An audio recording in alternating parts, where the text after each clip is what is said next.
Every single thing in this world, I mean everything, was first created with the imagination. So we're going to talk about using the imagination to manifest. Let's get started.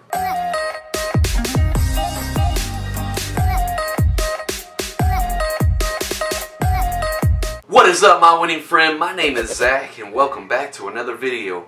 And if this is your first time here and you want to reach your potential and crush your goals, you can start right now by hitting subscribe and tap the bell notifications. That way you don't miss anything. Since the beginning of time, men and women have used mental picturing, rehearsal practice, imagination to achieve success. Napoleon, for example, would practice soldiering years before he would even step out on a battlefield. Conrad Hilton would imagine himself operating a hotel years before he actually owned one. When he was a boy, he would play that he was a hotel operator. The human brain, nervous system, and muscular system is like a complex servo mechanism, an automatic goal-striving machine that steers its way towards a target or a goal through feedback data and stored information and automatically corrects course when necessary. We are literally engineered that way. We are constantly striving for a goal, whether we write these goals down or not, or whether we are conscious of them or not. We are always striving for the next goal. So that doesn't mean that we are a machine. It just means that our physical brain and bodies act as a machine that we operate. This automatic creative mechanism within you operates only under one condition. It has to have a target to shoot at.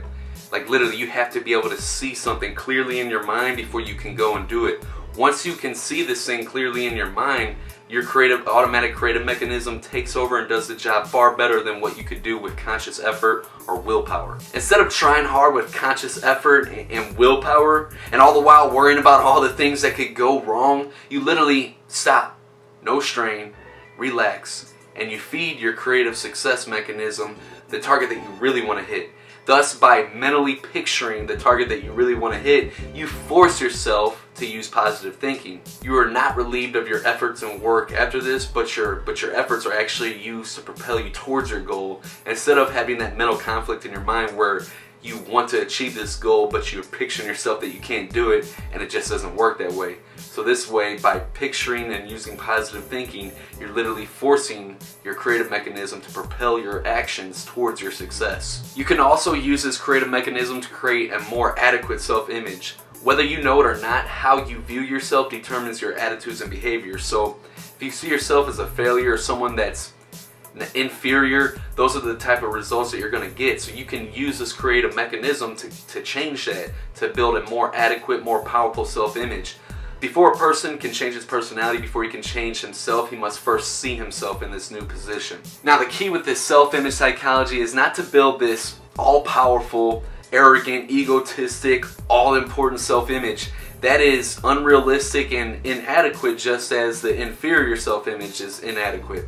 The key is to find the real self and to use mental pictures to align it with your goals. It is common knowledge that we usually underrate ourselves, that we shortchange ourselves and sell ourselves short, that we are using these mental images to pose limiting beliefs on ourselves instead of bringing out the full potential within us. So what you can do to literally build a more adequate self-image and to achieve your goals is to hold a picture of yourself winning long and steadily enough in your mind, and that you will be drawn to that eventually.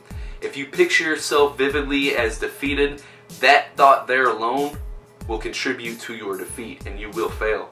But if you can picture yourself vividly being successful, that thought alone will contribute towards your success and drive you towards your goal. So in order to make this happen, you're going to have to do this every single day. If you really want to achieve your goals, you're going to have to carve out time each and every day, not just some days or every other day.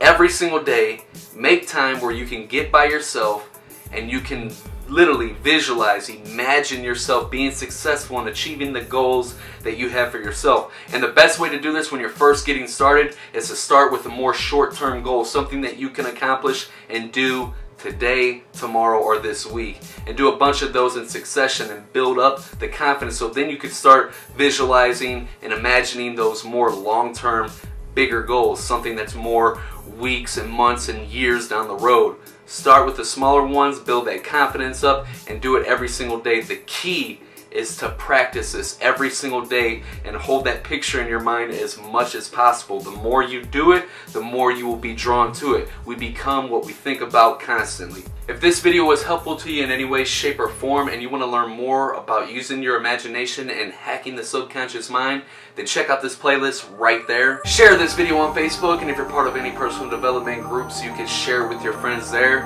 And if you want to crush your goals and reach your potential, then you can start right now by hitting subscribe and tap the bell notifications. That way, you don't miss anything. Thanks for watching, my winning friend. I'll see you next time.